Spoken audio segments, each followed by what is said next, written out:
Hi everyone, welcome to another episode of Object Show Interviews, and I have two fantastically amazing people with me today. I have Centrifuger CD, which I am led to believe means cool dude, and MintyTown. Centrifuger is the creator of TRIPWIRE and the upcoming show A Rift Between Swords, ARBS for short, and Minty also works on both those shows and does a lot of cool, awesome stuff as well, which you might have seen me talk about in other episodes of my show. How are you both doing, guys? Do you believe in free will, Mikey? John Paul Sartre postulated that every existing thing is born without reason, prolongs itself out of weakness, and dies by chance. Welcome to HE double hockey sticks. You So stupid. you guys saw that so Satan's well. theater. You guys saw that so well. Yes. I couldn't think of a better possible start to this interview. I honestly couldn't. This is perfect. I also couldn't because I don't write interviews. Hey, neither do I. Listen. I'm gonna say the exact same thing. When you interview me, I'm gonna ask the exact same thing at the beginning. Oh, God. Oh my word. It is amazing to have you both here. Thank you so much for taking time out your days to hang out and have a bit of a chat about stuff. I am really, really looking forward to this. Let's just get cracking. We'll start with some Tripwire stuff. Now, I know Centri is working on a brand new show right now, which I am really looking forward to seeing. But a lot of you will know him because of Tripwire. So we'll do a little bit of trade off. We'll do a little bit of back and forth about different things. So let's just start with the Tripwire question though. So how did the idea of Tripwire come about? Did you have any like specific influences, stuff like that? Tripwire is a very, very old concept. Dating around, and by very old I mean like 2 years old. I remember the first time I created the characters was I was drawing in a sketchbook and I ended up doodling the whole cast. Very, very, very old, outdated. I don't think anyone except for Ricky's design was kept in the final thing. It was completely inaccurate to how it is today. I was about like 14 at the time, and I was trying to convince myself really hard not to not to make it into a show because had priorities at the time. But over time, that developed into a very, very long, complex development history. And I did eventually make it a comic around maybe like a couple months after the original idea came up. Scrapped that idea, and I spent another year conceptualizing what to do with the story and characters, and it was a long period of just having these, this story, this world inside my head for just the longest time, and then finally putting out episode OA, to which got like I think around total like 600 views at the time upon release. And then I'm at MintyTown, and then we started developing the story, putting it onto paper. Wow, it's amazing to think that it was like being conceptualized for so. Sorry, Minty, I didn't mean to cut you off. No, you're good. I was gonna say it's amazing to think that it was like conceptualized and put together over that like long period of time. That's really just to make it makes you think, right? Because some people probably think like, well, you just bang this stuff together, like you put it into your head in a week and you're done, right? So it's like it's interesting to hear about this is how long this took to put this stuff together. And now I will let Minty talk because I feel bad for stopping him. Yeah. The first time I ever heard about Tripwire was that my little brother sent me a YouTube video that was like, we need voice actors and artists. And he just sent me it, and I kind of looked at it for like a day, and then I was like, okay, why not? So I joined the Discord server and I did a background audition, and then I both put on the team. And every once in a while, I like wonder what my life would be like if my little brother never sent me that video. So Yeah. it's fascinating because I've gotten What was so far with Centri ever since then. Yeah, absolutely. Yeah. What was really cool is like the original story of Tripwire was hella fantasy based. I'm a huge I'm a big fan of Adventure Time. And at the time it was around the period where Fiona and Cake season 1 was premiering. Back then the story definitely shaped around my interests. So Fiona and Cake was a huge one, season 1 of that.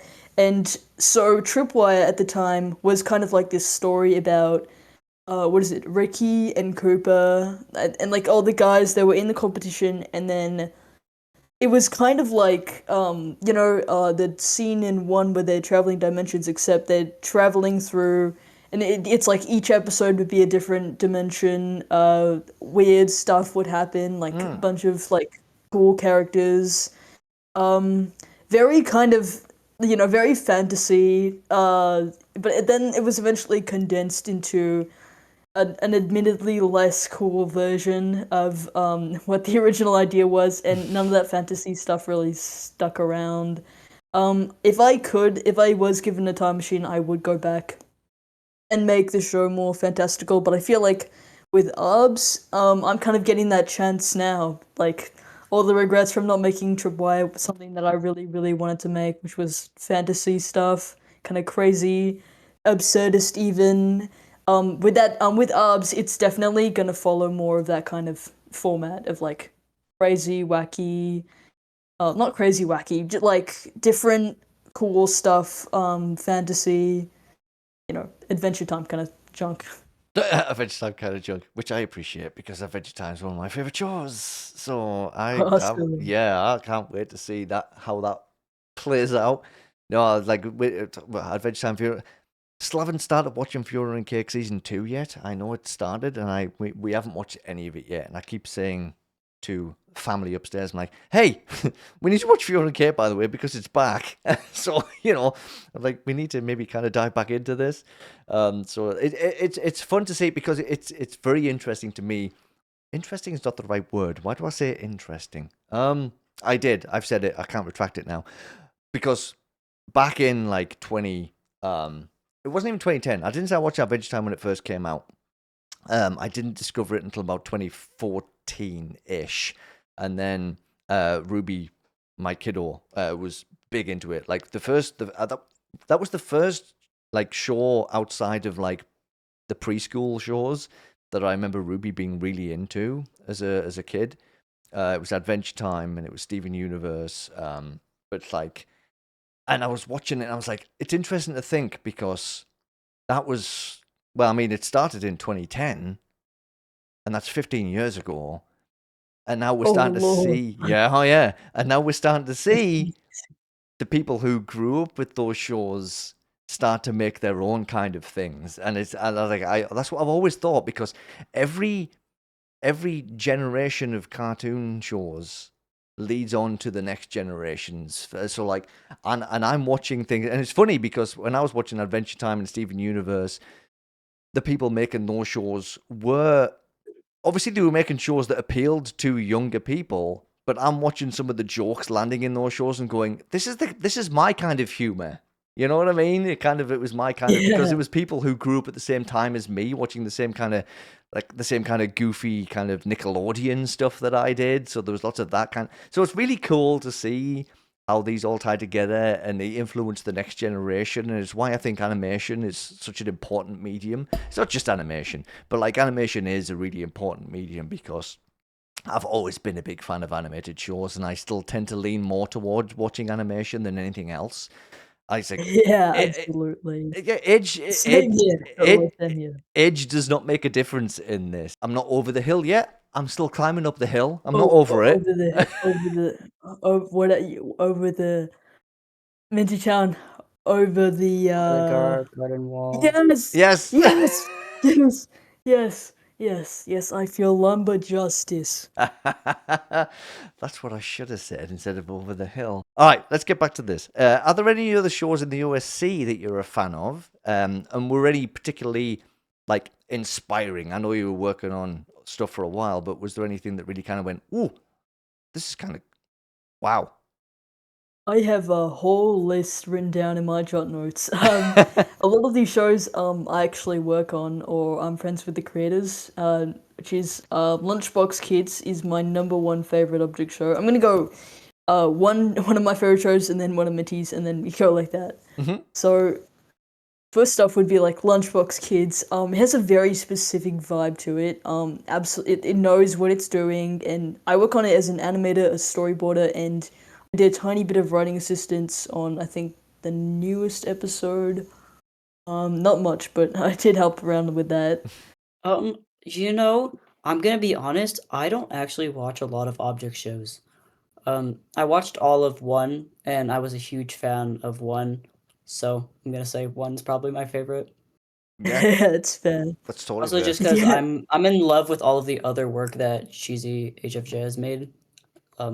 Oh, So, yeah. Paraguay, yes. Yeah, Paraguay, yeah, I know how to pronounce it, but that one is beautiful. Love it. did you see? This might not end up in the recording, but did you see Cheesy's update the other day? Update post. Oh yeah, I did see that. Yes, I did. I Yeah. did see that. I had a feeling because it had been a while since Cheesy had posted an update, and I was just wondering if they were having that kind of moment. So I'm like, I Mhm. appreciate Cheesy being upfront and honest about all that stuff, and you know, Yeah, if actually, yeah. yeah, if they go back to Paraguay at some point in the future, then awesome. And if not, then you know what, their channel, it's up to them what they do. Sorry, I just wanted to. That's Yeah, I Yeah, see no, Cheesy as kind of a role model, or oh with all yeah, of their work. absolutely. oh yeah, Definitely. It's Yeah. definitely like a thing is in a lot of people who make object shows, and I'm gonna go on a tangent here, but a lot of the people who make object shows, myself included, kind of aim for things that are outside of the object show community, and making object shows and having that fan base that are all object show fans can be a little stifling. So yeah, as someone who would like to branch out into the TV, animated film industry, I don't think I'd stick around with object shows for too long. Like, it's definitely something I'd eventually one day probably leave, the overseas creation life behind as I grow older. So, yeah, I definitely see what Cheesy HFJ is coming from there. It's Yeah. very, it's kind of difficult when you got like one specific genre of people who follow you for that one specific genre. yeah, that's Yeah. it. Yeah, I agree with you on that. I'm more of a cinematography person with work on my work. Cinematographer. So like I would definitely want to dive into like a lot of like live action cinematography. That's what I like. and that'd be Oh cool. yeah, with the beacon, that last scene, that was Beacon. wonderful. Yeah. It was really good. I was blown away by the storyboard you sent me.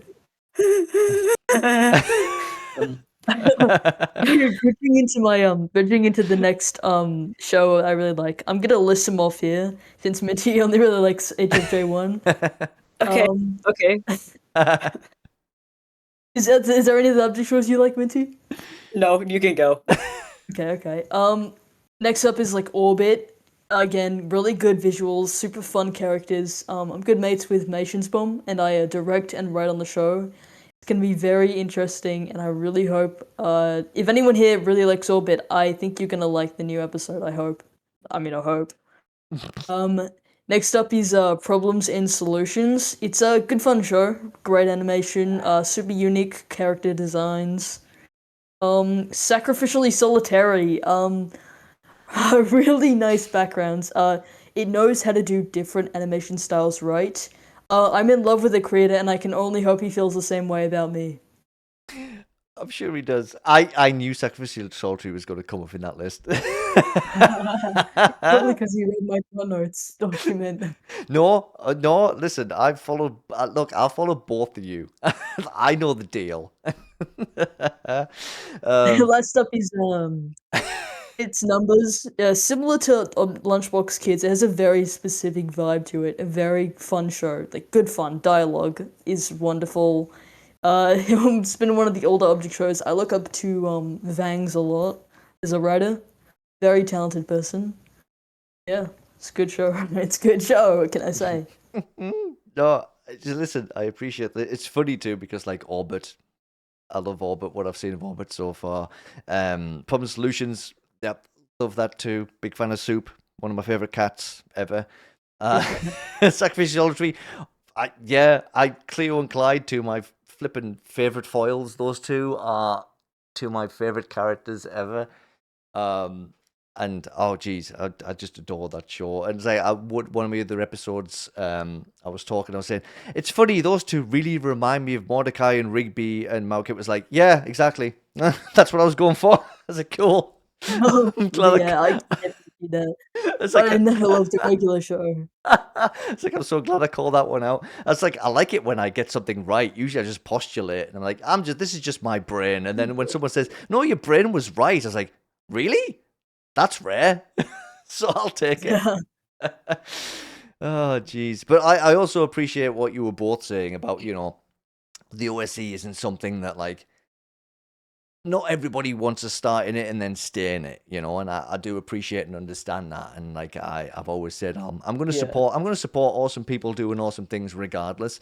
If you happen to start off doing OSE stuff and I happen to come across it, then hell yeah, I'm going to support you. And then hell yeah, I'm going to support you, whatever you do after the fact, It's like, because at the end of the day, this is a whole bunch of talented people doing amazing things. And it's like, I don't want to step away from people because they suddenly go, I'm not doing object show stuff anymore. It's like, I'm not going to go, right, well, I'm no longer interested. So, yeah, I'm still definitely going to be around giving support wherever I can to whoever I can, 100%. But Heck yes. But yeah, there's a couple of things you mentioned there that I haven't seen, so I might have to add them to my list. I want to say ever-growing list, but at some point I want it to be a shrinking list because I do want to get around to stuff at some point. But good grief, if I didn't have so much work to do, I'd be able to watch so much stuff, I swear. But I will make a note of those, and I'll see if I can get around to them. Heck yes. All right, so. Let's get to ARBS, shall we? Which you have talked about in a couple of posts over on the old YouTubes. So how did the idea of ARBS come about? What genre is that show going to be? You kind of dipped into it a little bit already. And were there any specific influences? There might have been a bit of a discussion about that already as well. Yeah, so ARBS was an old idea conceptualized like a really long time ago. It was kind of brought to the surface after I made a comment in the in an old server. So it's gone through a lot of different phases, kind of like TRIPWIRE, except a lot less. It was kind of like an idea, as in like after TRIPWIRE is done, I want to make this show, or like just like a nagging, just having like a secondary kind of creation in the back of your head that you could just pull out whenever. And ARBS was actually started out as a show called the Holidayly Object Show. So very like it was definitely changed a lot. Definitely nothing like an object show now. And originally it was going to be set in one holiday. I think it was Christmas. Where there'd be like characters going on Christmas missions or something like that, where they'd like, I don't know, save Christmas. Definitely nothing like that now. Completely different in terms of like story, characters, the ending and the beginning, completely different. Nothing like that now. But it would ideally have like released on I think Christmas or like the middle of summer as a joke. And the idea was that it'd be like this show that people, because you see a lot of like holiday object shows, like the Christmasly object show, the Halloweenly object show, stuff like that. Yeah. And as someone who is kind of liked going a bit like against the status quo, a bit of a rebel in me wanted to make an object show that was something people like completely different from the norm, kind of like TRIPWIRE. Something that people would look forward to, like something that was not similar to the other holiday object shows, just completely different. sort of like a spooky month, except I don't really keep up with that series too much anymore. Yeah, that was the kind of general original idea. Yeah. And then after and then I kind of brought it to the surface after I kind of got a little disillusioned with Tripwire as like an idea. And I got my good friend Mations Bomb, I mentioned earlier, to do storyboarding on that. And it kind of the interests I had at the time kind of morphed it into something different. And now we've got like a really good plot going on. Inspired by Over the Garden Wall, Adventure Time for sure, as I mentioned earlier. A bunch of different stuff. Knights of Guinevere a little bit. Fiona and Cake still, with a kind of like exploring different locations each episode. It's gonna be good fun. Yeah. Yeah. I Do you want to? I was gonna mention, obviously we can't spoil anything, No. but the production of ARBS has kind of been like the ship of Theseus. Since Lord. we've changed the script so much since revisions, I don't think there's a scene that's been untouched since then. Maybe there has, maybe I'm over Absolutely not. exaggerating. No, that does But no definitely. Basically every single scene has been completely rewritten.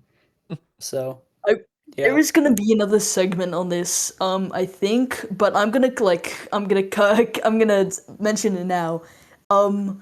So we originally had a script for ARBS and with like everything we thought we liked at the time. I mean, I thought I liked it, and then we got some critiques, and after that I kind of went a little perfectionist insane.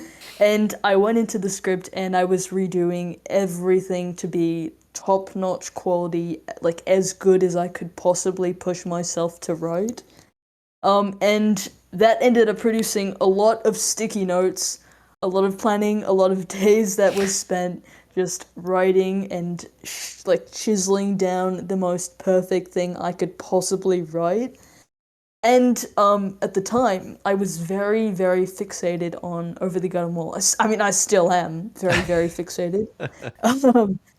And so I would go on call with Minty, and we'd watch Over the Garden Wall. We'd watch Gravity Falls, Adventure Time, a lot of different like really good cartoons, and we would whip out notebooks and we'd take notes on what the creators did right and what they did wrong. We'd like pull shots from that we really liked and add them to this like storyboard inspirations. We would comb through the entire episode play by play, second by second, and just critically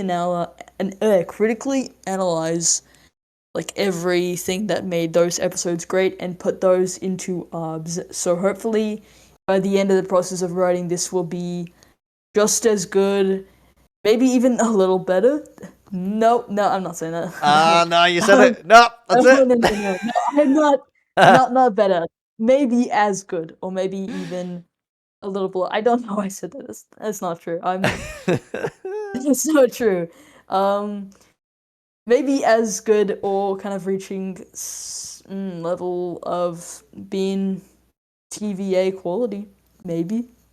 Well, you're Maybe. personalizing it to make it your own unique work, so Yeah. It really does sound like you've really put a lot of yourself into this, and I'm like, and again, I always am a little bit hesitant to overhype things or get too like or put too much pressure on people, as like I always try and rock back a little bit on that. But it really does sound like you've put a heck of a lot of effort into this, so it's like I am excited to see what comes of it. And like all of the influences are stuff that I really enjoy, so we'll see how that goes. That's sounds really cool. I'm really excited. I know it's you've really kept a little bit like tight-lipped on stuff because you don't want to give loads of stuff away, and that totally makes sense. You don't want to drop too much stuff. I've checked out the post on YouTube that showed a few little storyboarding things and stuff, and I'm like, oh, okay, yeah, that's a nice enough little teaser. I can live with that. I'm the kind of person that doesn't even watch teaser trailers for things, so that's fine. I could easily wait for stuff. I usually rock back and I'm like, I'm not going to watch it. I don't want to know anything. Don't let me know. Don't tell me. Keep me in the dark. This interview is gonna say a bit more about ARBS, so I guess this is kind of like a teaser trailer, but It's not fine. really. I can live with it in this instance. Another thing is like with Tripwire, it has a bit of, you know, I'm a person who really likes adding grim and dark stuff into my work. So I'm this guy who's making a show meant for kids, but I just have to add in something messed up, something grim. So a lot of there's gonna the idea was ARBS is kind of inspired by the Brothers Grimm fairy tales, like Babes in the Wood. Yeah, I was gonna say something else, but with that, we kind of wanted kind of a grotesque or like grim twist to each episode or something like that.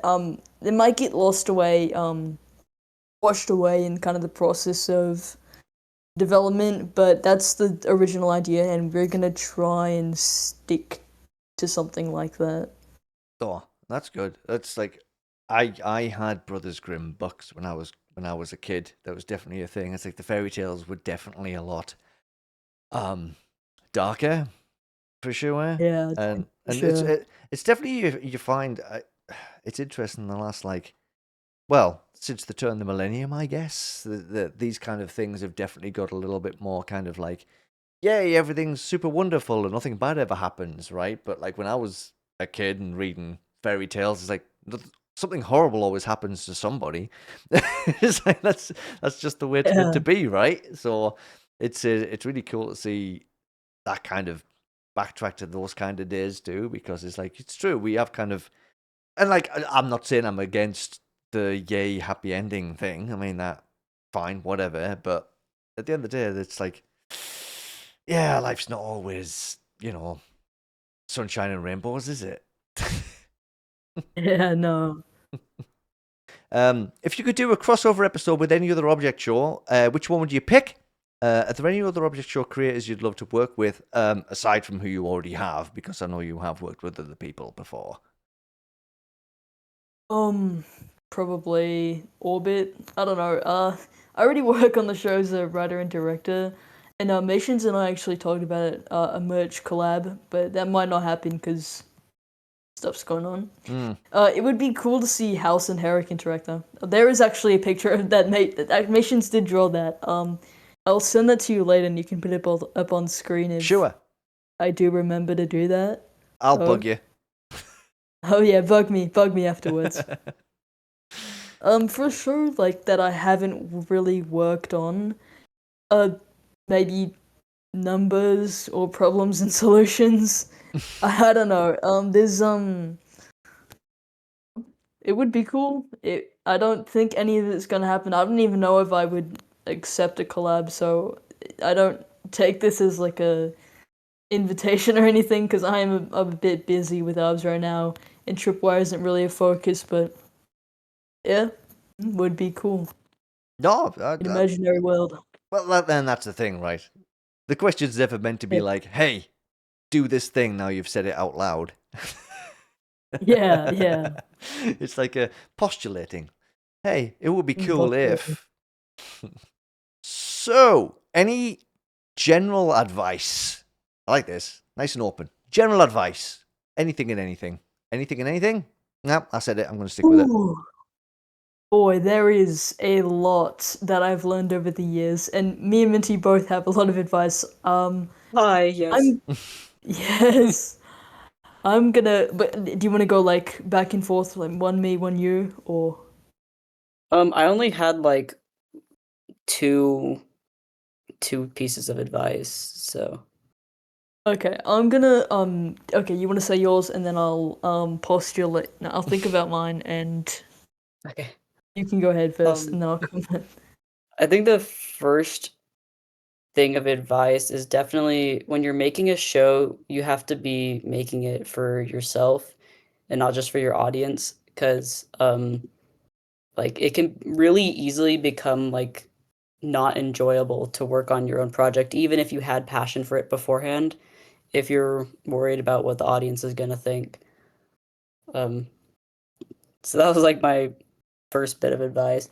And the second one is definitely when you're making a team, you have to take a lot of consideration into the people you're putting on your team. Um, or else, I don't know, there could be a lot of slip ups or conflicts that can happen and they're really hard to work out. And Yeah, that, for that, that also sure. that also takes away from wanting to work. It makes it really hard to want to work on a show when you're scared to approach certain team members or worried about internal conflicts that can happen with your team. Yeah. So Oh, it's yeah. good to always have a really try to have a really strong connection with everyone in your team, and whenever things come up, like try to immediately get it solved as fast as possible. Yeah, don't sit on I stuff for sure. oh I treat ARBS more like Tripwire too, but more specifically ARBS now that I've grown forward from my experiences on Tripwire as a teaching and learning experience for everyone involved because it's I've definitely like in my past when I've worked on different object shows I have learned and grown a lot just by contributing to those projects, and I want to give that experience to other people as well. Like I will give critiques to people that include resources, tips, tutorials. I've made background like not pamphlets, but like packets and guides and whatnot that explain like fundamentals, what just give constructive advice to people. Treat this as a learning process and not like a run to the finish line. You don't need to rush your object show. Focus on the learning experience. Focus on helping other people, and yeah, don't fixate on getting your object show out. Take it stuff takes time.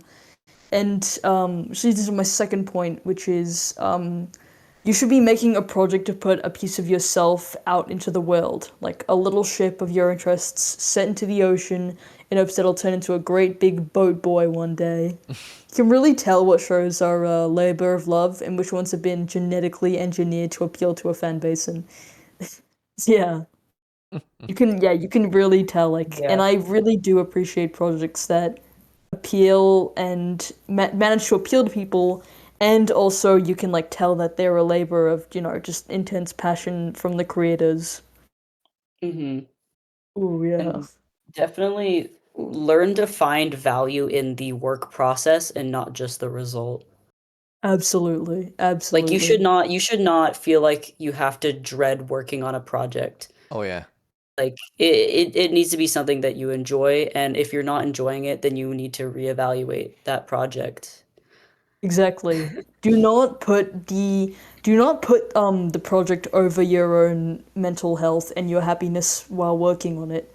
It's this Mhm. Yeah, again, this should be something that you want to work on, like Minty said.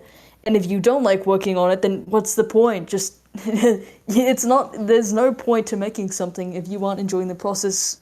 It's pointless. Yeah, Yeah. exactly. No, Yeah. you definitely. And You yeah. put yourself first. I say this all the time. I've said it so many times to so many about so many things too. Not just about making shows. It's just in general. It's like you've got to put yourself before anything else. You are the most important thing in your own life. You've really got to make sure that you look after yourself.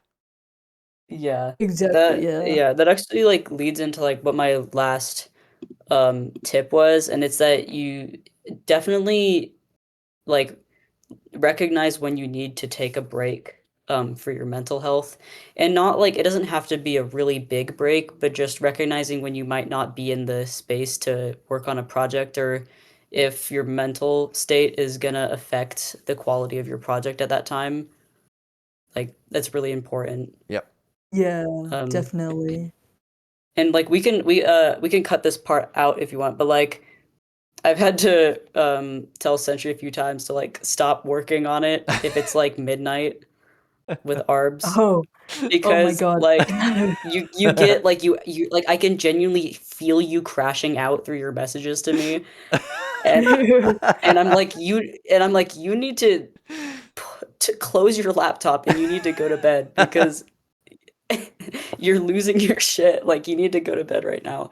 Oh my god, no, Um, keep this in. Oh my god, dude. Writing on ARBS has been very okay, so I will occasionally, like early into the process of writing ARBS, I would read the script at night on my phone, and I would get so upset if there was even just like a single segment of the episode that I wrote that wasn't up to par with Patrick McHale, Alex Hirsch, Oh Dana no. Terrace kind of type writing. I would get so upset. I would genuinely bawl tears Oh of sadness. Like, no. oh, I'm not good enough. I need to improve. I need to improve. yeah. And I would text MintyTown and be like, "Hey, so I'm having some issues with this section of the script. Do you think we should like completely delete it and rewrite it?" Or stuff like that, just like stuff that No, would show that yeah. I was really not. I'd get like a DM from you, and it'd be like, I really, really don't like how this part of the script looks. What can we do to fix it? And I'll look in the time. It'll be like 11 or 12 for Centri, and I'll be like, you know what you need to do is you need to stop because Yeah. you've been writing for like 4 hours. Of course, you're gonna start losing it at some point. It Um, was yeah, like you like. moments. If you work on something for way too long, you're gonna start hating it, even if it's not actually that bad. And it does like you need to like refresh like your brain and your eyes. Like I do that with my art, where if I really hate my art, I'll just put it down for a bit, and then when I come back, it's easier to see what I was frustrated about. Mm-hmm. Yeah, definitely.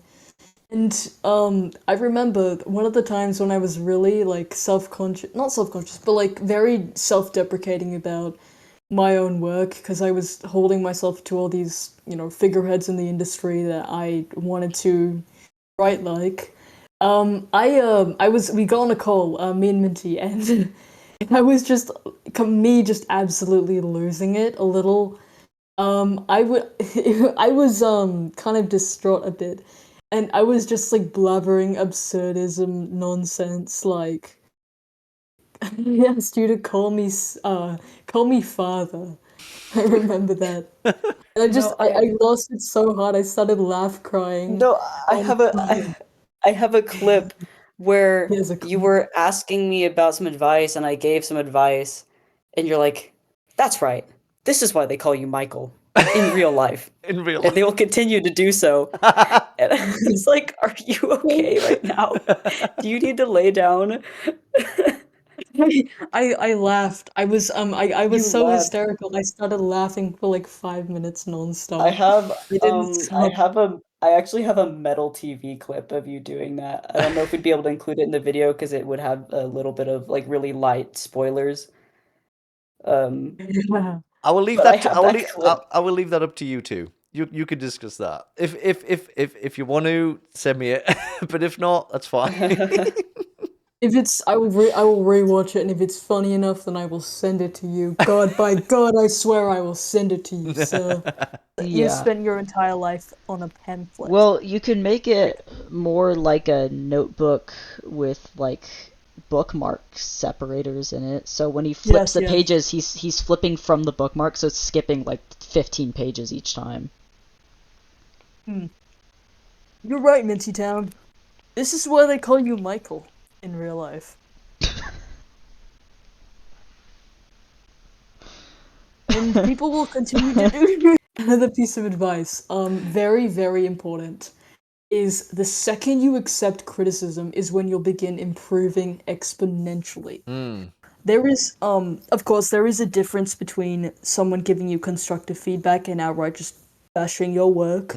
But stop your brain basket from all costs at fixating on those people because it will drive you bonkers if you're trying to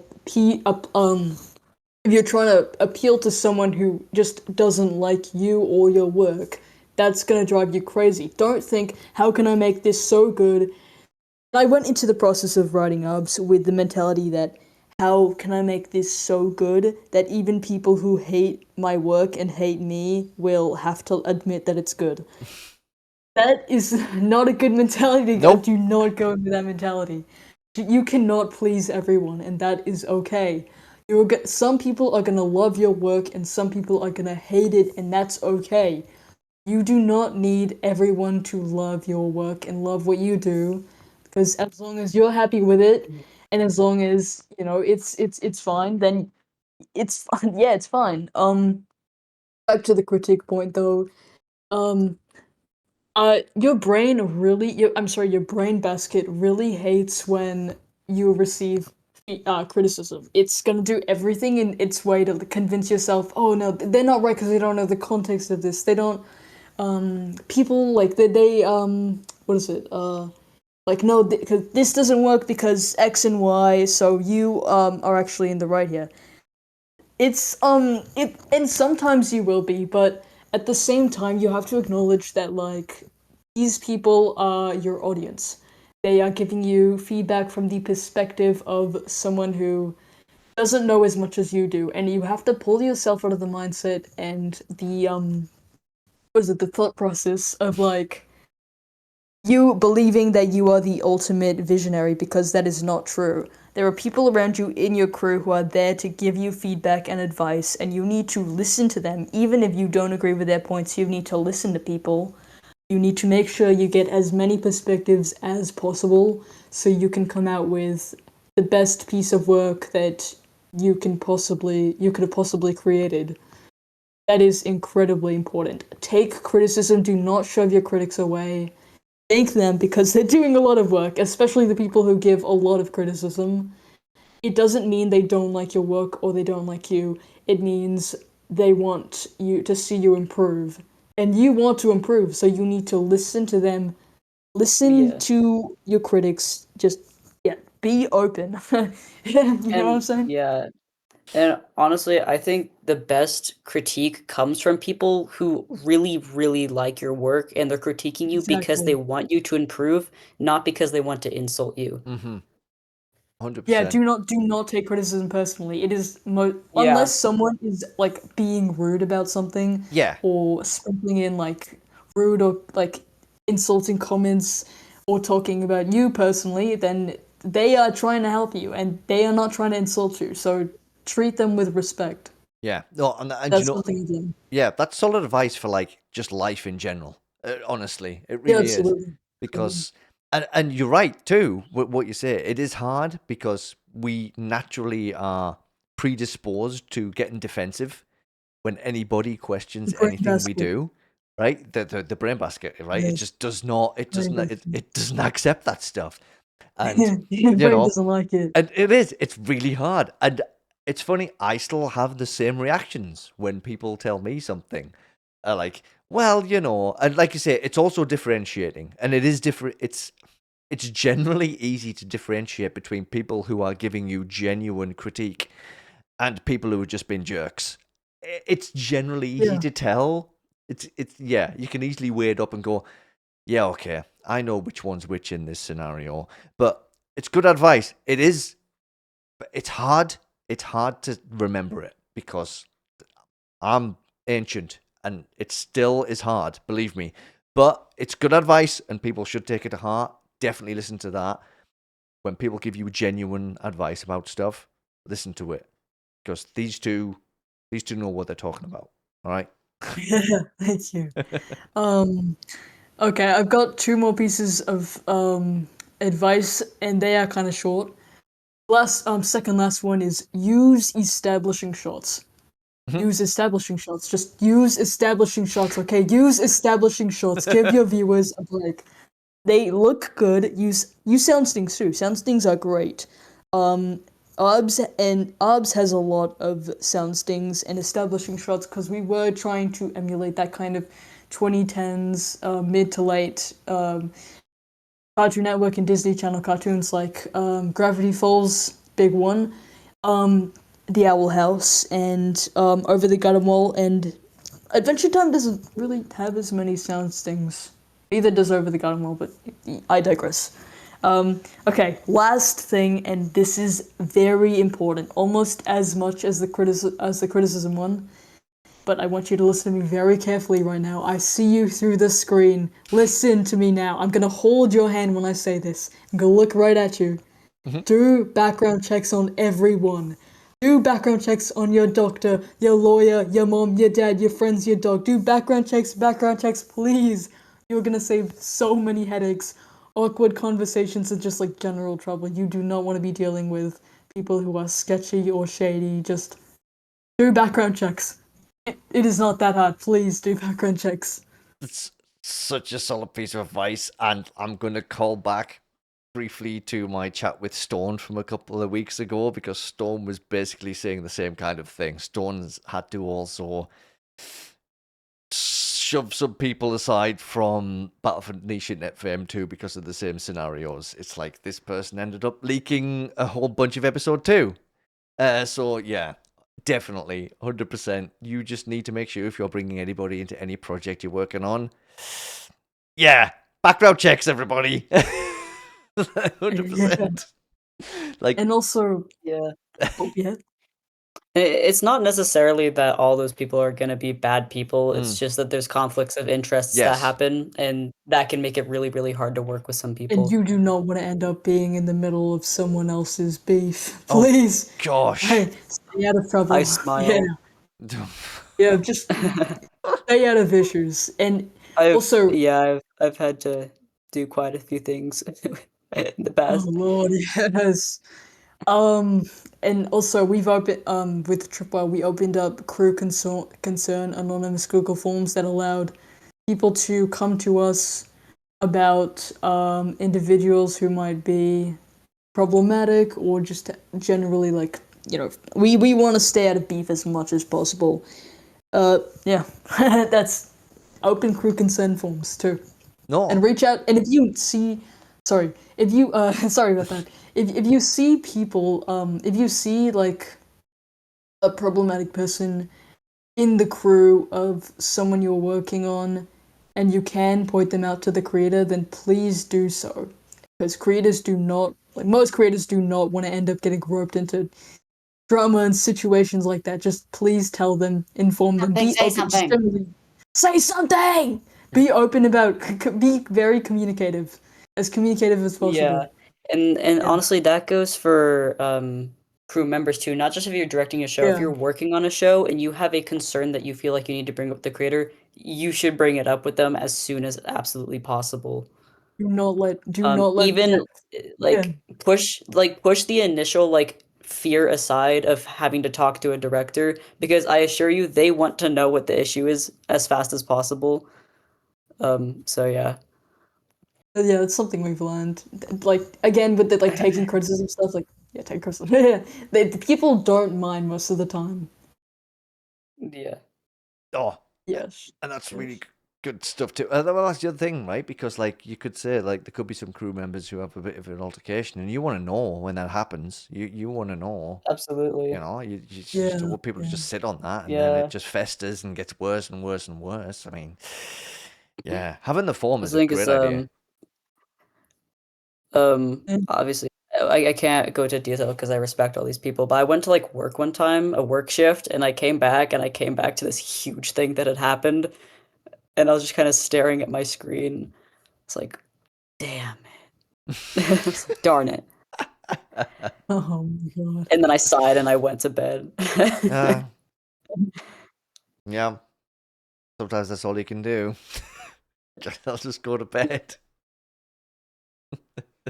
Just get some sleep. I I was a scare actor too, so I was like unsuiting from like my monkey costume. Oh my God. Monkey costume. I remember that. I know, it was a long, I don't know, it was like a 4-hour night of me running around in a cargo container and hitting the walls and making monkey noises. And like it was like a baboon costume, and then I get out of my suit and I check my phone, and the TRIPWIRE production's melting. No. Oh Lord. Oh. Bad experiences will shape you. Those experiences, it's trauma bonding. It is trauma bonding. It's trauma bonding. Oh, lol. It's kind of experience where you just want to go, I just want to get back into the monkey suit and pretend we didn't evolve. No, no, no, no. The monkey star was absolutely worse. You got hurt, didn't you? Oh my god. You got hurt on the monkey suit. Wait, what'd you say? Didn't you get hurt on the monkey suit? I remember you I saying did. something. I have a God. video. I propped up my phone in the corner of the room, and I slipped and I fell straight on my face on video. Oh no. Jesus. Yeah. Oh no. If there was also a streamer that came through and he streamed it. So if you guys ever see a Twitch stream, don't watch it. Okay. Ever. Any Twitch Never stream, any watch Twitch stream in your life. streams Never again. watch Twitch in your life. Oh, Because sorry. there's a non-zero chance you're gonna see Minty in town in the wild. As a Oh, Twitch no. streamer, it might be hard to never watch Twitch streams in my life. But I will. Yeah. I'll try not to watch Twitch streams ever again. Do your best. Oh, I will. I'll try. Alright, do you have any favourite characters in your shows, or any that you find particularly fun to write dialogue for? Kind of the same kind of question, to be honest. If you enjoy writing dialogue for a character, they're probably going to be one of your favourites. But anyway, There is I do I really like Ricky. It's a little sad to see that I'm only one of his only fans. And I think his voice actor does an excellent job at portraying his character. I like Ricky. I think he's been a number one. I've been his number one fan since day one. He's complex. I like him. Yeah. I adore Ricky. I'm really surprised. I'm really surprised that not many people seem to like. And obviously, I don't know the depths of the fandom or anything, but like, I really enjoy Ricky as a character. Like, super complex. Seems like quiet, but really seems to be tuned in to the surroundings. And like I said, Via does an awesome job. I really like. There's not many. I mean, I like all the characters in Tripwire. Let's be fair, but like, I really enjoy Ricky. I like Ricky and Cooper's interactions, and like, I was really surprised. Like when you said that you're one of his only fans, I was like, what's going on? I mean, I guess certain people gravitate towards certain kind of characters, but like, I really kind of clicked with Ricky a little bit. I just felt like a bit of a connection with him. But I'm glad. I'm glad that you're one of his fans. Yeah. That's all that really matters. Yeah, I mean, sure. There is another character I really like, but I cannot say her name publicly yet.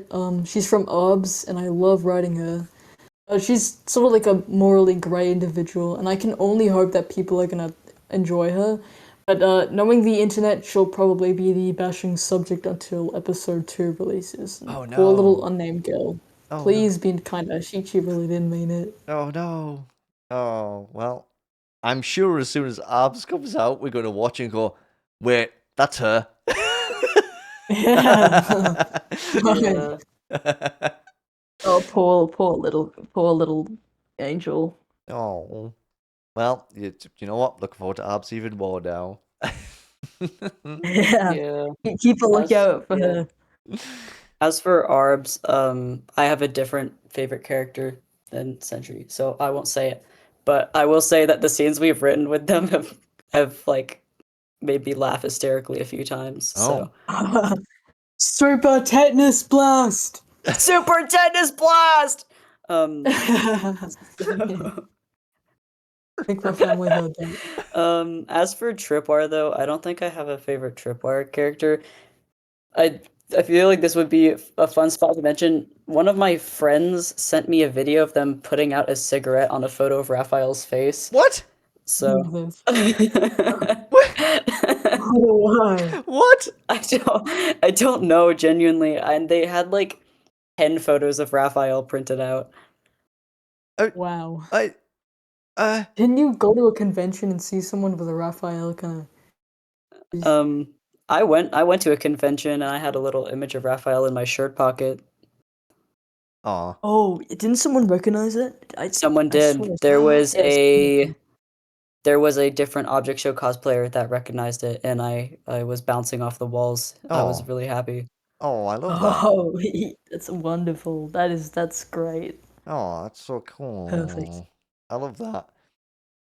Ah, it's awesome. I mean, we're like, it's funny because before the first episode of Tripwire came out and Ruby was showing me little bits and pieces, and they were showing me Raphael stuff. Like, oh yeah, cute character and stuff. And then watched the first episode. I was like, oh well, never mind. No, I'm sorry. I'm sorry. I think that same friend, like it was like a few days after Tripwire 1 had come out, and we met up together to hang out, and the first thing he said when he walked in the room was, "You killed my favorite character!" You personally did it. It's like, Oh no. my god. Yeah. Oh lord. Oh no. Sorry, guys. Apologies, but also not. It's part of the story. It's just how it goes. Like, sorry, that's just how the turntables or whatever. I don't know. That's just how the coconut crab dips into your neighbor's backyard pool. Precisely. Yes. All right. So, what is your biggest pet peeve as a content creator? Ooh. Oh, I hate getting comments that compare Tripwire to other shows or other stuff, like especially HFJ1. Mm-hmm. I don't mind comparison typically, especially not if it comes with an assigned little blurb of explanation. Yeah. But it gets very, very, very old, and it's like, okay, I'll see comments on episodes of Tripwire, and even stuff that isn't even about Tripwire, like saying, "Oh, this is just like X and Y." It's very Tripwire is a show that wears its inspirations on its sleeve, and ARBS too. I'm someone who's very inspired by my interests, and my fixations definitely shape my writing. But it's like every day, dude, every day, every single comment is just, "This is like HFJ1.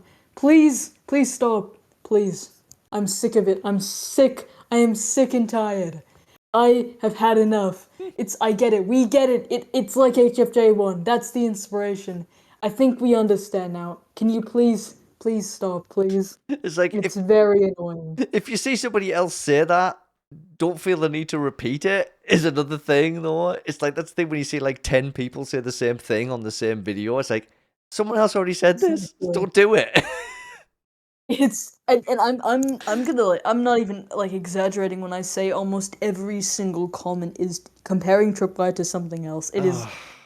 It gets very annoying if it does, especially, like I said earlier, if it doesn't come with an explanation. Yeah. Tripwire is okay. Yeah, Tripwire is just like HFJ1, but how? Okay. If you wanted me to not find that annoying, then you could, add a bit more to that. Tripwire is just like HFJ1 because they both explore the characters and their real lives in a humanoid setting while still keeping the object show formula. See, that's a lot better.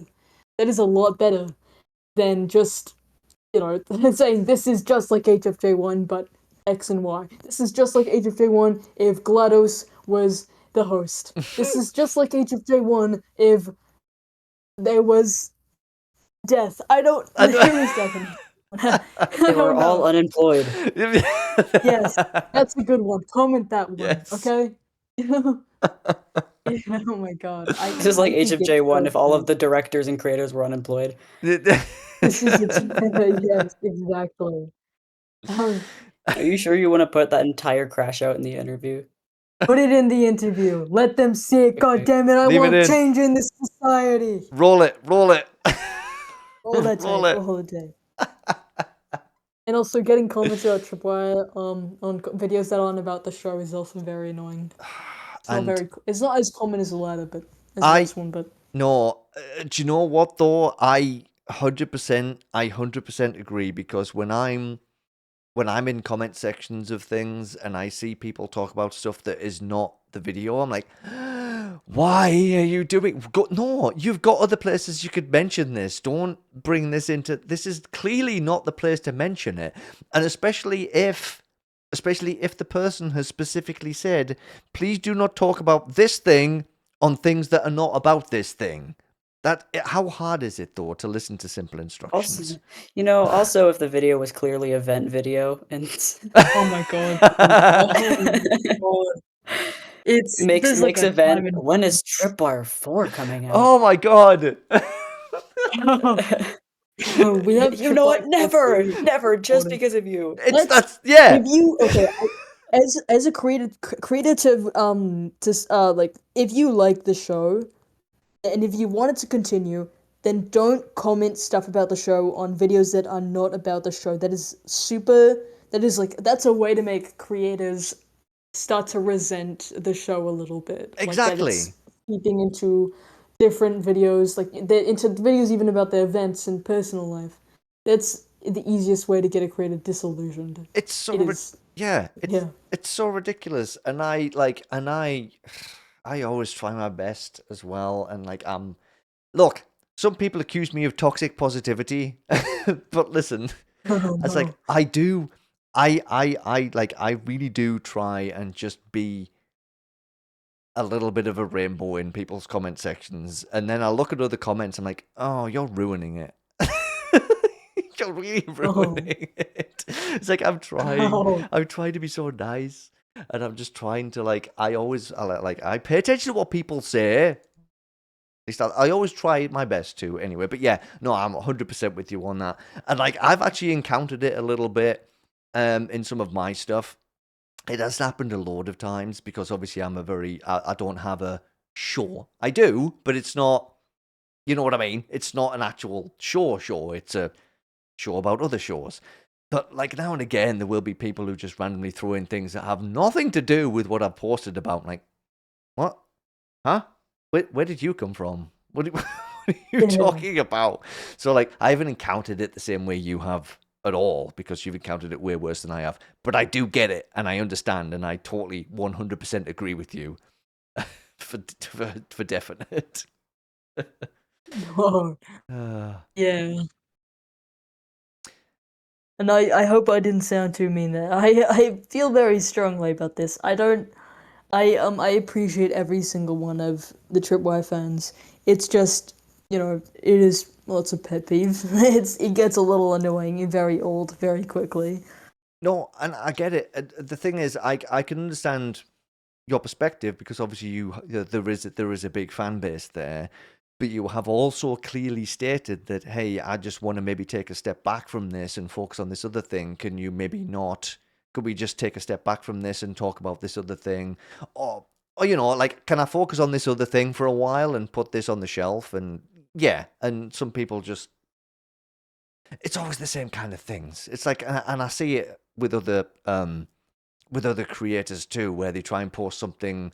Maybe they'll just post something that's like, hey, I've got all my Christmas stuff ready, and it's just like a YouTube post, and someone will say, when's the next episode coming out? It's like, why did you have to comment that on this post that has nothing to do with what they're doing creatively, So I get it. I understand, especially when you specifically ask people to maybe just take a step back from it, It's like, just engage with other things. There's plenty of other things to engage with for now, But yeah, I understand. I do. It is what it is. Yeah. The folly of fame. Yeah. The folly, yeah. All right, so how far ahead do you have the ARBS and Tripwire stories? If you want to smash these both together, I guess. How far ahead do you have those stories planned out? Is it just kind of do you just write it as it comes? Do you have this big story mapped out with a conspiracy board, with the strings pointing everywhere? How's it going? Oh my god. First off, with Tripwire, when it came to Tripwire, it was very inconsistently planned. We had the story written down on a basic level, which was updated later into production around even maybe just like 2 months ago or so. To kind of sort of finish, but we didn't have the ending figured out. We knew how we knew the fate of the contestants, but it definitely felt as if anything and everything about it could shift like a booby trap and change the entire trajectory of the series depending on where we wanted to go at the time. But that's a really good thing about ARBS. It's 7 episodes, and everything from the first episode to the last, every single episode in between has been planned and thought out, and we know exactly what we want to achieve with the lesson and the moral. Every episode has its own little location, and that's a real fourth member of the trio, the Thunderburger to the word Greg and Beatrice, if you will. For any of my Gardenwell heads out there. And with ARBS, like we know what we know the character arcs that we want our main protagonists to go through. We know the different conflicts in each episode. We know the starring characters, the twists, the action. We know exactly what we want to achieve with each episode, how we want it to forward the plot, and we know the ending and how we're gonna go about with that, as well as the beginning, obviously. But with Tripwire, it was like every episode was a mystery. We didn't up to even with episode 3 wasn't even really planned. It was something that I came up with after watching an object show and just being like, I want a character like that. What if a character like that joined the game? And they were like an investigator, and it was crazy. Yeah. And it was like this was not planned out, and that's what kind of made it unenjoyable. There was some changes to episode 3 that were being made even like a week before its release. Yeah, and also It's like small visual things and stuff that were switched out and scrapped really fast. I think there was going to be a dead rabbit instead, and then we changed that to a wooden. Quinn has this wooden cuckoo bird kind of motif. Throughout the episode, that was a super late edition, and that was kind of meant to represent them going or being cuckoo crazy. Oh, okay. I don't think anyone picked up on that aside from like maybe people in the crew, but hey, it's there. Yeah. Quinn is cuckoo crazy. Yeah, it was like originally gonna be a rabbit as a reference to Quinn's like persona on their Twitter account, which I'm still locked in, by the way. I don't know how to get out of it. Every time I open Twitter, I'm on Quinn's account. Oh no! And geez, oh my god, I was gonna say something. The part of like what made what the criticism, the critique, I mean the idea is make sure you have your story figured out at some decent level. And don't set release dates. Do not set release dates. That is gonna be the worst thing ever. And I've learned that like from first-hand experience. Setting release dates just sets just like puts you on this crunch mode that you don't want to be in. And it kind of ties into the piece of advice I gave earlier, which was work at your own pace. The process should be just as enjoyable as the release. Like, work at your own pace and don't set your audience up to get hyped. And if you can't, like, make it on time, or if people, like, drop scenes because it's too, like, crunchy, like, the deadlines, then, you're only going to set yourself up for disappointment. So don't set release dates. It's not a good thing to do. Just don't set release dates. Solid piece of advice. I've actually seen a few people this year say, "Oh, this episode will be out by the end of the month," and then it hasn't appeared. It's like, you shouldn't have said that. You shouldn't have done it. Just say, "Hey, look, as soon as you've got it ready and it's uploaded and you've got it ready to post as public, then say, hey, it's coming out this date." That's when you should probably do it. That's absolutely so the release date when it's done or really, really close to done. Yeah. Exactly, when it's really close to done. Definitely the best way of doing it. Also, I did not dang it, I feel so bad. I did not pick up on the cuckoo thing myself either, and I like to think I'm good at picking up on stuff. I dropped the ball on that one. Damn. But it was a really good episode, though, I've got to say. That was honestly, like, for all the ups and downs that Tripwire has brought you, what there has been a bit so far, I have really, me and Ruby, sorry, I've always got to bring Ruby into these conversations because Ruby is the one who generally gets me involved with watching all of these shows. So me and Ruby have absolutely thoroughly enjoyed those first few episodes for sure. And they're so well done, so well written. There's everything about them is really good. And I know, like I said, there's been ups and downs with the show for sure, but it's been a really, really fun experience watching them. Oh, hi Ruby. Hi, Ruby. Hi, Ruby. Hi, Ruby. Nice. When it comes to I get asked a lot what my favorite episode of Tripwire is, especially by people who, you know, in my real life friends. And the truth is, I've never enjoyed. I've been sure I have been proud of, not proud, but sure I have like stuff that I've posted or written that I have been like that I've kind of liked, but I've never been proud of something I've created, which is a similar sentiment that Patrick McGee also shared on his I think webpage. But I don't think there has ever been something that I have written or made that I have looked back on and been like, this was perfect. I would not change anything about this. Yeah. And when it comes to Tripwire, I don't think I've actually ever liked an episode to the degree that I can look at it and say, yes, this was this was just the writing on it. Everything else about it was great, but the writing always stumps me because I'm a very self-deprecating person when it comes to my own writing. And I hate all my work, and there's not much I can do about it. But it means a lot to see that other people have liked it. That does mean a lot to me.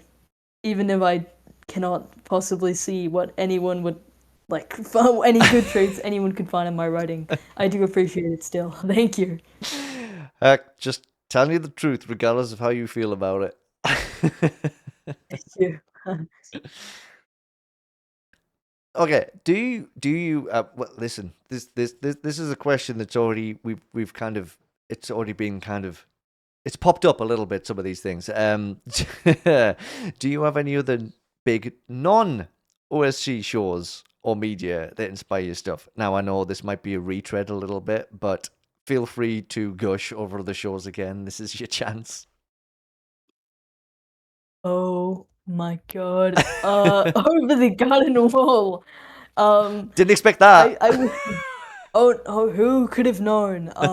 I'm wearing, dude, right now I'm wearing, over the garden wall pajama pants, Jason Funderburker socks. I'm wearing an over the garden wall shirt and an over the garden wall vest. I'm decked out, dude. I was gonna share my camera, but there was some complications, but I was wearing the most, I am decked out in it. Over the garden wall is, a show that is very, very special to me. Similarly to Adventure Time, it is something that inspired ARBS very heavily, and is generally a show that I would recommend anyone to watch. It is 10 minutes per episode, and there are 10 episodes. 10 unforgettable episodes, not a single bad hitter. It is just absolutely, oh my god, it is cinema. There is nothing bad I could ever say about Over the Garden Wall. I'm gonna be so annoying. It's inspired everything I make. Patrick McHale is a very big inspiration to me, as you can probably see from the YouTube profile picture. I am someone who really likes grim fairy tales, grim things, and Over the Garden Wall just appealed to me in every possible facet of my being. It's a pretty good show.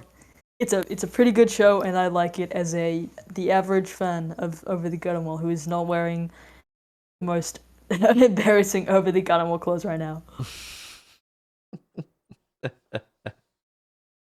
Everything else was pretty good. Yeah. No, I wouldn't have guessed. Second is Adventure Time and Fiona and Cake. Gravity Falls is a big one. Gravity Falls is great. And I am very, very... Me and MintyTown are very, very, very, very psyched for the release of The Elephant, because Patrick McHale is directing it. Oh. The Elephant! Oh my god. There's so many awesome people involved with that project. And it's funny, when the trailer came out the other day, I was like, should I share this in our chat? And like, there's no way they haven't already watched it. And like, oh my word. And like, I love the context and the concept of it. It's like, hey, all these people worked on a thing. None of the other people knew what the hell the other person was doing. Like, oh my god, this is going to be so fun. Oh my god, I'm gonna dipper the journals out on this. Oh. This is it. Oh my god, it's man, I am so excited. It looks so good. Genuinely, I don't think like I have my expectations very high. Seeing the repertoire of people who are working on it, me and Minty are gonna watch it like as soon as it comes out. This is You're gonna be insufferable for like 2 weeks. Oh my god, I will be insufferable for the longest time ever. 2 weeks? Are you kidding me? The entire rest of the year. Well, I mean, that is only 3 weeks. I can already foresee how much of the ARB script is going to be changed based off of what inspires you in The Elephant. Oh. No, I can't change it after animation. After voice acting, I cannot change it. I have to set and lock myself in. 2 weeks! Oh my god, 2 weeks, 2 weeks. And oh my god. Jeez, I'm off work that day too, but I'm also going out with some colleagues. Join us! It's an international holiday, that's why it's a national holiday. Everybody gets the day off to watch The Elephant. I can't wait. Yeah. So, how is production on ARBS going? Oh boy. Slow. Really slow. It is okay. Oh my god, dude. ARBS is going to be a very, very pretty show. The backgrounds, and we have the backgrounds are super good, like coming together so far. And I will send you some of that, and you can put that on screen right now. So yes, this is what we're working on.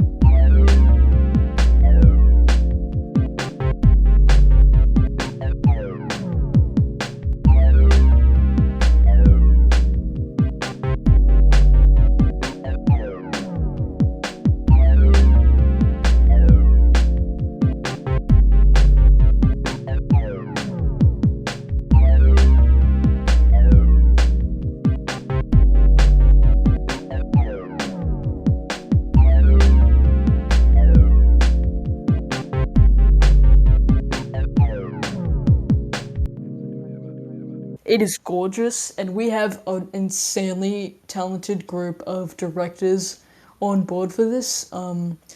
Shout out to all of them, Milono, Mal Mayoya, Shell Stone, and Lux as our animation director.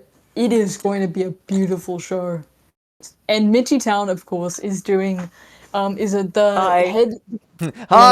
director of background art, and he is fantastic. Genuinely, working with these people is a dream come true. I am so excited for everyone to see how beautiful this show is gonna be. It's gonna be a pretty show. It's gonna be a pretty show. I've loved working with Centri, and in the past few weeks we've definitely gotten like really close with each other making this show. So absolutely, yeah. We spent 7 hours on call.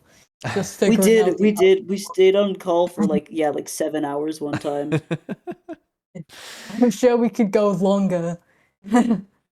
We could, but like at some point I start getting like existential dread. So me too. It's okay. It happens. No, it just happens when you're on call with me for too long. I just kind of have that people. Staring at that profile picture for enough time. Oh yeah. Oh yeah. Oh my god. It in my notes it says show him the sticky notes. I will send that to you. Yes. Put that on screen. These are all the storyboards. I've been rewriting and erasing and rewriting and erasing and rewriting and erasing every single part of the script over and over again, and it is accumulated into this massive pile of sticky notes that's just like, and I don't have a bulletin board, so I have nowhere to put them, so they're just lying on my desk and making everything cluttered, and I should probably organize them almost every day. For the past few, I think it was a month or so, me and Minty will get on call and watch episodes of Garden Wall, Gravity Falls, Adventure Time. I think we did the Owl House once. We will like comb through, and I mentioned this earlier, but we comb through like all the content and take notes on every little detail. And I'll scream like, go back, and we'll hastily jot down like an architect writing how Alex Hirsch and his team effectively utilizes the blink to communicate the tormented relationship between man and goat, or something really stupid like that. We're very committed to making the writing of ARBS as good as possible. Wow, that is literally what you wrote in the jot notes. Is that entire Yes, paragraph? I'm reading. Way to call me out like that. you notes reader, you horrific notes reader. I mentioned this earlier, but by the end of production, I can only hope that the pilot delivers its writing on the same or similar quality as a professional TVA show, because that'll look real nice on my portfolio. Of course it will. I hope. Yeah. I take back what I said earlier about being on the same level. That was something I blurted out. I don't actually think that highly of myself. Actually, quite below. Sometimes though, it's so hard when it comes to, because it's like if you think you're super awesome, but then you're actually not, that plays off badly, right?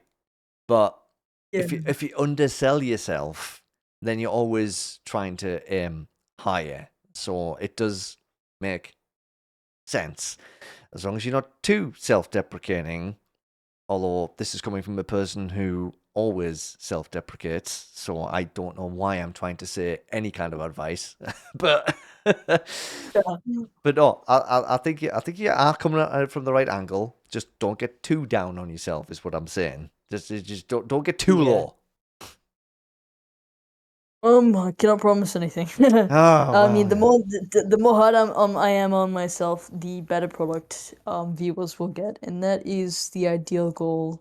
Oh yeah, for So sure. I would do what is necessary. Like I say, You gotta push yourself. yeah, and just don't drag yourself through the mud too much, though. That's the thing. It's like, definitely always feel like you can do better, but also don't think, Sorry. I'm so useless. Yeah, no, don't worry about that. All right, do you...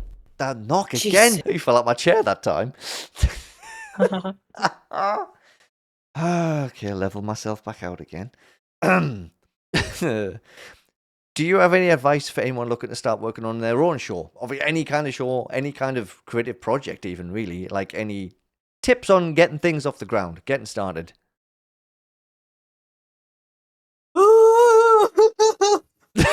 Good start.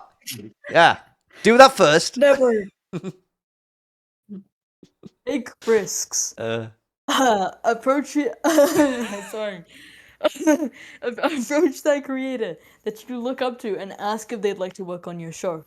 The worst they could say is no, because you miss 100% of the shots you don't take. True. And all the time, like when I was producing Tripwire, early days of Tripwire,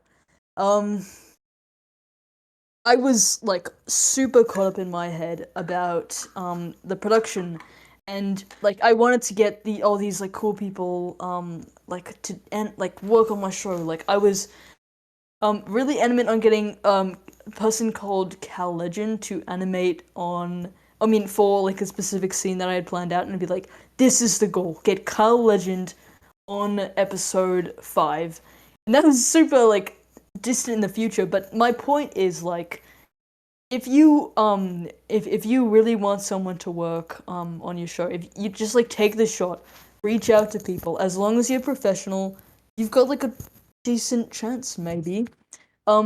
It's how I got like reach Centri and yesterday. Yes. Good stuff. I reached out to it was Miss Bonniart to voice act, and that was kind of the first like kind of step I took into reaching out to someone who I really wanted to work on the show. So my point is just, take risks. Again, if you're professional, if you have a vision, if you have an interesting concept that people are gonna like, if you have a concept that you think is marketable, then reach out to people, be professional. Again, worst they could say is no. Yeah. If you are struggling to find crew members, reach out to people. It doesn't have to be a thing where people have to come to you. You don't have to wait for people to audition for your show. You could just, reach out and ask friends, it's supposed to be a process that everyone's involved in. It's teamwork makes the dream work. Yeah. It's very true. It's cheesy, but it's true. Oh, we like to have fun around here. MintyTown, laugh with me, boy. Good. Well done. Congratulations. You laughed. Remember that jester comment I made? Yeah, exactly. I can't take this off ever.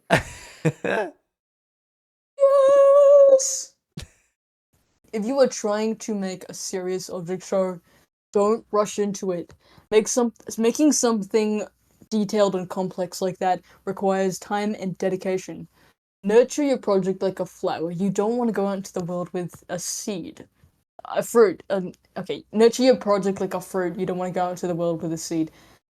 Okay, same applies. But make some. If you want to produce hype for your show, if you want to get people working on it, then make something like a short proof of concept or like a mini pilot before you dive headfirst into crafting, your first episode. Yeah.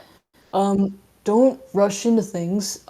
Don't make your project to prove something to someone, because and this is bridging to the like the note that MintyTown wrote, which is a project should feel like, a piece of yourself.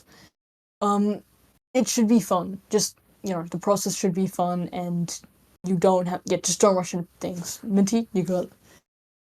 No. No. Oh, what's your point you made in the comment? No. Wait, wait. Sorry, I'm going on to it right now. Oh, well, the comment that I left was the one I brought earlier. Oh, yeah. Never make a show for reception. No. Always make a show for yourself. Yeah. Because, just always make a show for yourself. Never feel like you have to do it to impress other people. I mean, you can a tiny bit. Yeah. If you think you've got the swish to do it, then yeah. Swish. Yeah, I mean, it can be like a motivation to want to get it out and show people, but like if that's your only motivation, then you're just gonna be miserable working on everything. No, 100%. Yeah, don't make an object show just to get it out. You don't want that. No, that's it. You want to create something because you've got a good idea that you like and you want to share it with people, not because it's like, this is going to make me $1 bajillion. That's not the... No, oh, yeah. That's right. Kind of adding It's gonna make me so much money! No.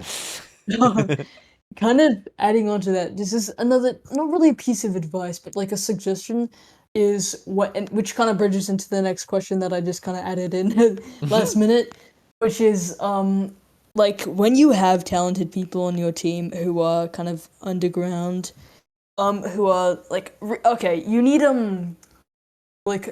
if you have connections in the object show community, like suggest them to people. You be for the people or whatever. Just like if like suggest people to your friends who are making big shows.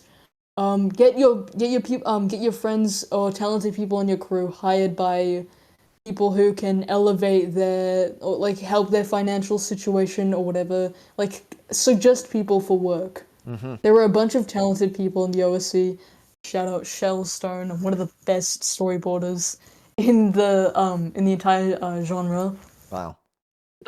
Like again, there's super talented people, and you as a creator with a platform should use that power and use that audience to push forward people who are who don't get a lot of work or who might be looking for jobs and stuff.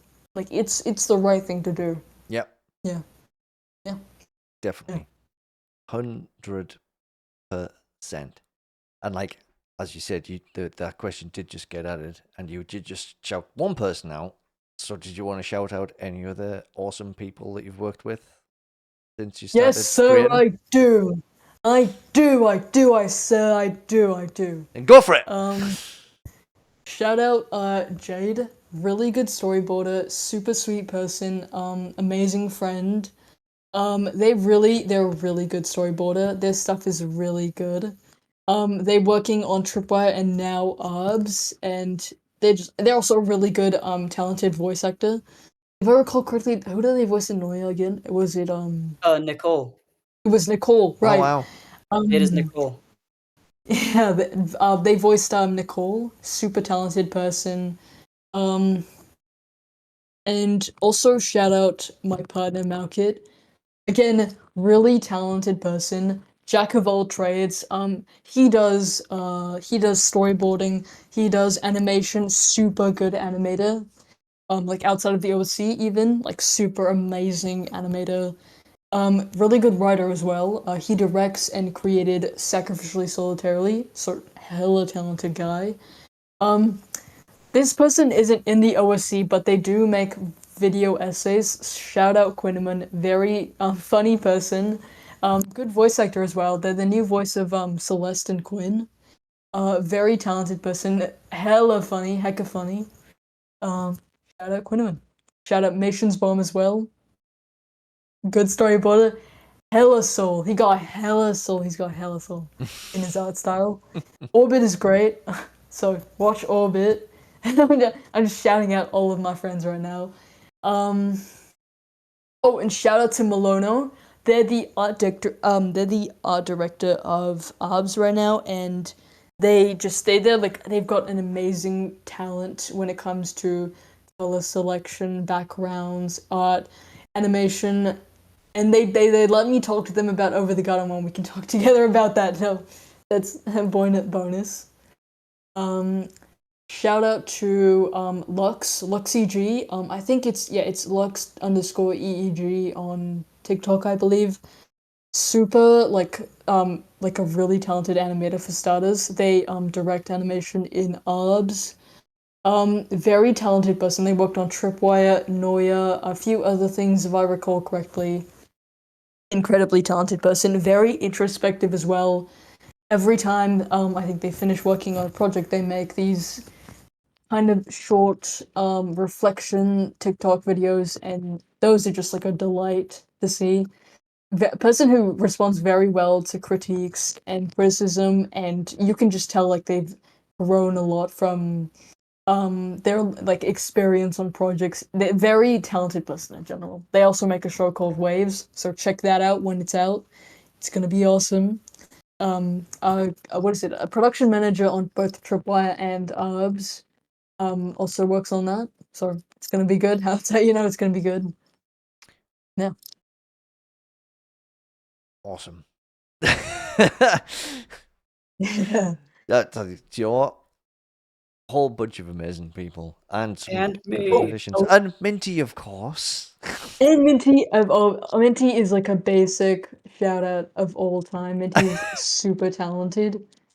He's like a super nice person. I'm saying this like like he's not in call with me as we Is speak. Minty in the room right Hi. now? What's up? I can definitely. Also, shout out to Peachy, really talented voice actor. He voices Herrick, really, really nice person. Yeah, also a really good artist and animator. chill guy. Yeah, talented people all around. Hey, Mint. And shout out Cool Sid as mean- well, voice actor of Herrick. Not sorry, voice actor of House. Voice actor of House. Very talented voice actor and an animator too. He's cool. 6'7". I love hanging out with you guys. Don't ever say that again. Good No, grief. I was quoting him. I was Yeah, quoting him. it's- Oh. I'm gonna leak that. Yeah. Hey, Minty, did you want to shout anybody out? Yeah, Minty. I feel like you honestly covered most people. Hold up. There's one artist that we had, one background artist that is working on a show that it looks really cool, and I forgot their name. Oh no. Is And I'm it trying to Proto Omo? remember. Proto? Yeah. Proto? Proto Omo, Shout out yes. to Proto Omo. Absolutely amazing background artist. Has such a great concept of shading and color. It's insane. And that combined with like Mao's layouts, it's like they're unstoppable. And I'm pretty sure Proto Omo's making a show, and I'm really excited for that. Oh, it's gonna be good. It's gonna be really Yes. good. Yeah. Awesome. All right. Awesome. Okay. I'm going to be straight up with everybody watching the video right now. I gave Centri and Minty kind of full control of the questions and what they could add and take out. We got favorite song added, which wasn't in the original list of questions, but it's totally fine. So I'm going to go ahead and just say, hey, favorite song? Wasp Nest by Patrick McHale. Is it very bossa nova kind of, maybe a little bit of It Never Rains in Southern California vibes, which is second favorite song. Third is Tadva. Listen to Wasp Nest. Do yourself a favor and listen to Wasp Nest by Patrick McHale from Those Wild Days. Very good song. Yeah. Are you sure your favorite song's not Blanchin'? Are we blanching? Are we blanching? Can you address how many listens were on your Spotify for that song this year? 9,000 on blanching. No, not 9,000. 97,000. 97,000. That is 2 hours a day of listening to Drake Blanchin non-stop every single day of the year.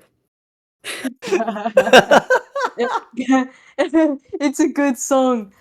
Wait, let's play some blanching. It's not even relaxing. It's not relaxing. You told me that you play it as you're going to bed. It is not a relaxing song.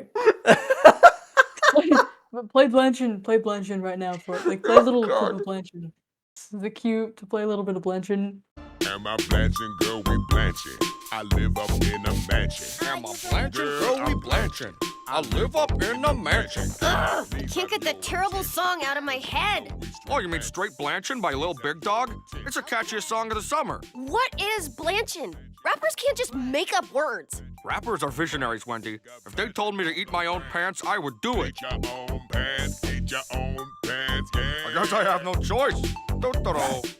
That's Blanchard, everyone. That is the song of the summer. I love it. I have an Alexa, and when I'm not listening to the Over the Guttermore soundtrack, I will have Blanchin' by Lil Big Dog playing on my Alexa on repeat, which is what gave me the 97,000 listens. I also play during the day, but it's a good song.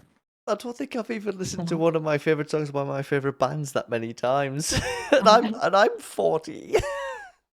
My most listened song was 87 times, so I don't know. I use Spotify a lot, so. Oh my word! I was like, and it's funny because since I saw that question get added to our document, I spent so much of today going, what would I even answer that question with? Because I go through so much music, and like when I was at university, I went to see so many bands. I got into so many bands. It's like, how do I just pick one? And I don't think I can, because it's probably going to be different the next day. I mean, oh my word. Yes. Yeah. Yes. It's probably the Bright Eyes song, to be honest. It's because I love Bright Eyes a lot. So it's probably one of their. Yes. It's probably one of their songs. Probably something from Fevers and Mirrors.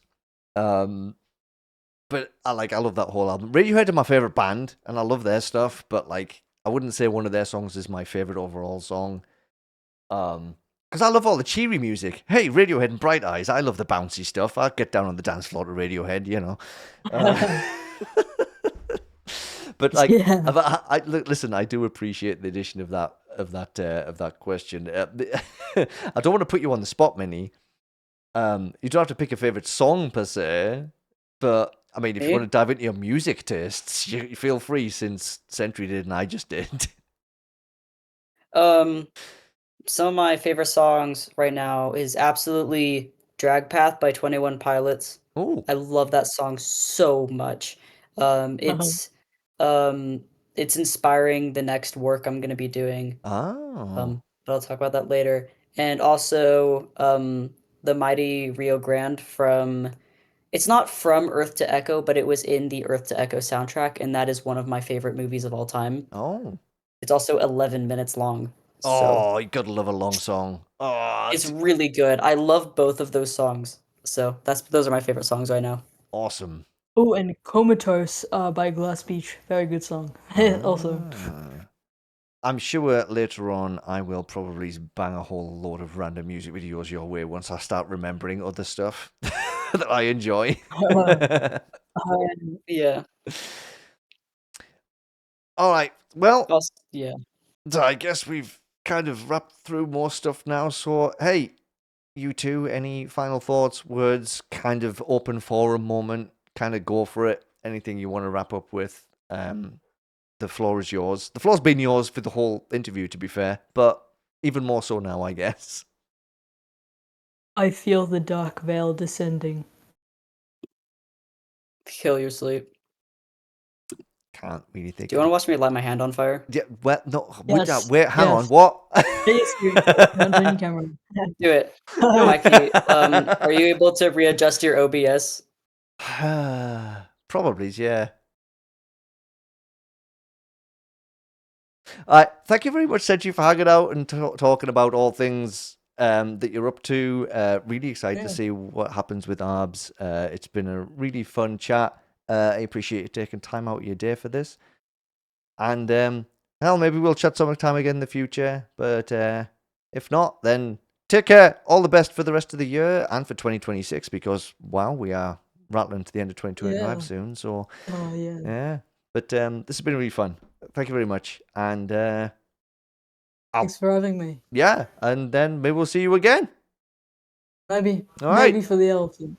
Oh, All right, yes. see The ya. elephant. Yes. All right. See ya. See ya.